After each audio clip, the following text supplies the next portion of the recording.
Hey everyone, I'm Kyle Racki and this is LTV. On today's show, I'm joined by Daniel Hebert. He's the Director of Sales at Proposify, and we're going to be talking about sales enablement. Is it a buzzword? Here's what you need to know if you want to get started with it in your organization. Listen in as we chat.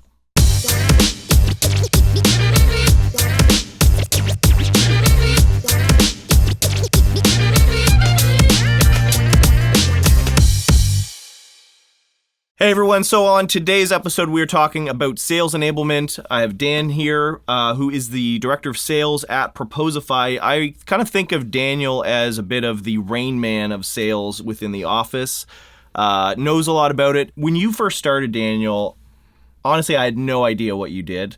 You started off as Sales Enablement Manager at Proposify, you're now Director of Sales. But I remember when you started, I just knew that there was a sales enablement guy, and I had really no clue what it was all about.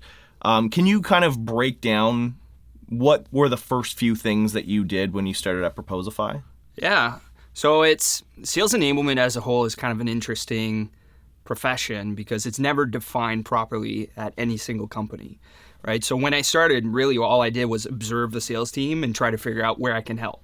So that could have taken any kind of shape or form. So you thought I was a sales ops person, right? But we didn't have a sales ops issue. We had training issues and coaching issues, and we didn't have the right talk tracks and our demos and all that stuff. So when I started, all I did was I listened to calls. I joined calls with our reps, and I listened to them, and I started pinpointing, okay, what's working really well and what's not working. And then I came up with a sales enablement plan based on that. And that actually ended up defining my role. So I could have been a sales operations person, like you thought I was. Yeah. But it ended up being completely different. And I remember I kind of approached you and I was like, hey, Kyle, I want your narrative in our intro deck. Can we meet? And you were like, what is the sales ops guy asking me about narratives? Right? Yeah. I remember that. And I remember you were very sure of what you wanted because you said, hey, I want you to shoot these videos kind of talking about how would you sell Proposify, or how did you sell Proposify in the early days? And I remember at one point you said, I want it by Friday. And I was like, I don't think I don't have time to get it done to you in 2 days. And you said, well, I'd really like it by Friday. And then I thought I was doing a really good thing. So I shot the videos and I sent them to you. And I was kind of like dusting my hands off. And then you were like, I like the first one. You got to redo the second one. I'll meet with you next week to talk about it. So you were very, very clear about what you wanted. To break it down for the audience, sales ops, when I thought of it, and I don't really know what I'm talking about, sales ops I kind of thought of as how do you make almost like a DevOps for a software team. Like they're not writing code themselves. They're actually kind of making it easier for developers to push code and ship releases. That was kind of what I thought, like maybe pulling data into a CRM and figuring out how to push it out and generate reports. That was the idea I had in mind. To you, how does that break down? I guess like it could have been that, right? Again, it's like depending on where you're at in your sales maturity, your sales enablement can take any shape or form. So it could have been that. What I would equate it to, maybe it would be like the product manager, right? So you have a product manager and a DevOps person and an engineer on a dev team. So the product manager is the person that goes out and figures out what the market needs and articulates what the market needs into product functionality.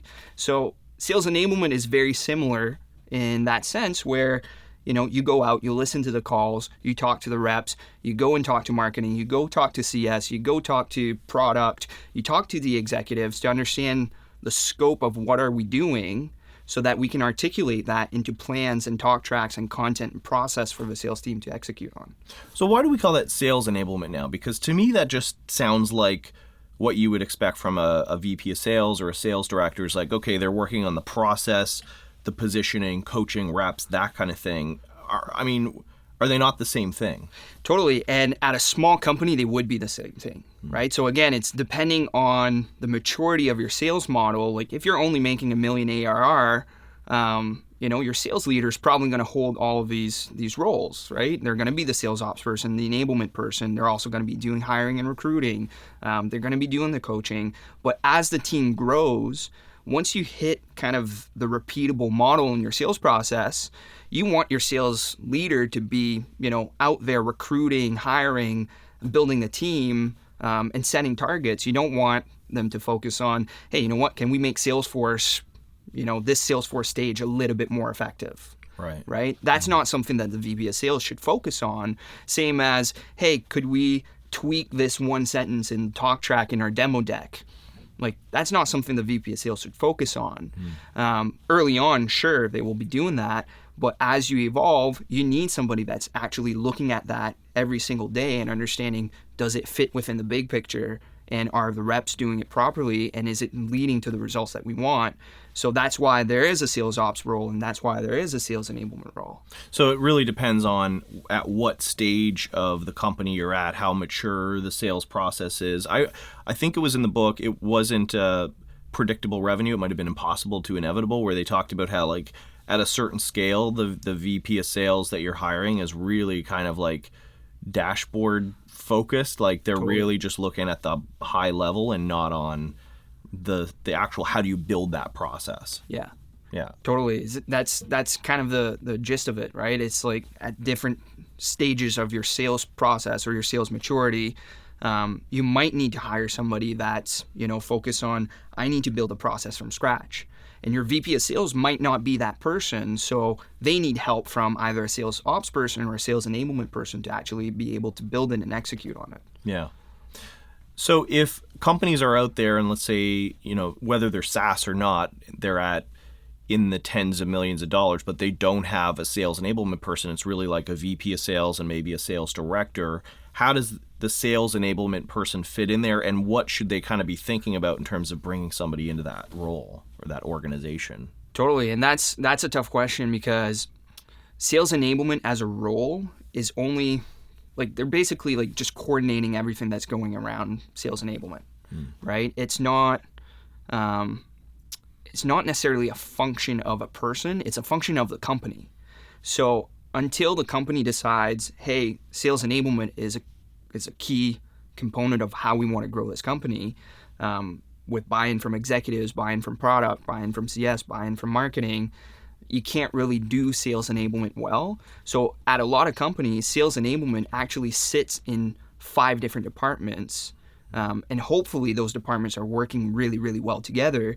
But eventually, as it gets more complicated, like once you reach 10 million ARR or 20 or 50, it gets way more complicated over time. And you need, at that point, somebody that's actually looking at all of these different components and bringing them together to make sure that everything's working seamlessly. That actually does sound a lot like a product manager. So when I think of it as more of a software product person, I think about the CTO, who in an early stage startup is going to be doing everything. But then in a more mature company, the CTO is going to be really looking at the future, high level goals, directions, and that kind of thing. They're going to have a VP of engineering who's more concerned about, the day-to-day running of the team and meeting goals and projects. And then you've got like a DevOps who's helping developers push code, but then like the product manager really does sort of map to that idea, I think, of the sales enablement person, of sort of almost a bridge between all these different departments. Does that kind of make sense? Yeah, absolutely. Yeah. It's like nobody owns sales enablement, right? Unless you have a sales enablement person, but even that person, it's a really interesting role where usually that person has zero authority within the company. Right? It's not like they're the head of sales, but that person needs to be able to articulate the sales enablement plan to the head of sales and have the head of sales actually execute on the enablement plan. Same as, you need to go to the executives and make sure that they're aware of what we need from an enablement standpoint and influence the executives to give you the information that you need to execute your enablement plan. So it's a really interesting role that it's purely influence-based, no authority. So it's like that a joke I heard the other day from product managers was like, they hate Spider-Man because the saying with Spider-Man is, with great power comes great responsibility. Totally. But with product management, great responsibility comes with no power. Yeah. Oh, I would equate the exact same thing. It's like, a lot of companies will have sales enablement like kind of be part of product marketing for a while. Right? For the exact same reason. Product marketing looks at, sales, marketing, and product and a number of different things within those functions, but they don't own any of it. right? Yeah. But they need everybody to execute on their plan for it to work. It's a bit political too. Absolutely. Right? You have to be a diplomat. Absolutely. Now, let's talk quickly about software, because sales enablement is a huge category in the software space. I think our software, Proposify, fits into that very broad category. Are there any other than proposal software like Proposify, is there any other sales enablement tools that, kind of the average sales enablement person uses? Yeah, there's if you kind of think about it, so everything in sales enablement centers around, okay, you need to drive strategic results for not just sales but for the company, right? So bigger strategic results. So if you put that at the middle and you start looking at the tools of, okay, how do we measure that? Your CRM is probably at the middle of it. And then anything that helps with, coaching, training, content, being able to go and identify new markets and turn that into an operations, prospecting tools like Sales Loft, Outreach, call recording tools like Chorus and Gong.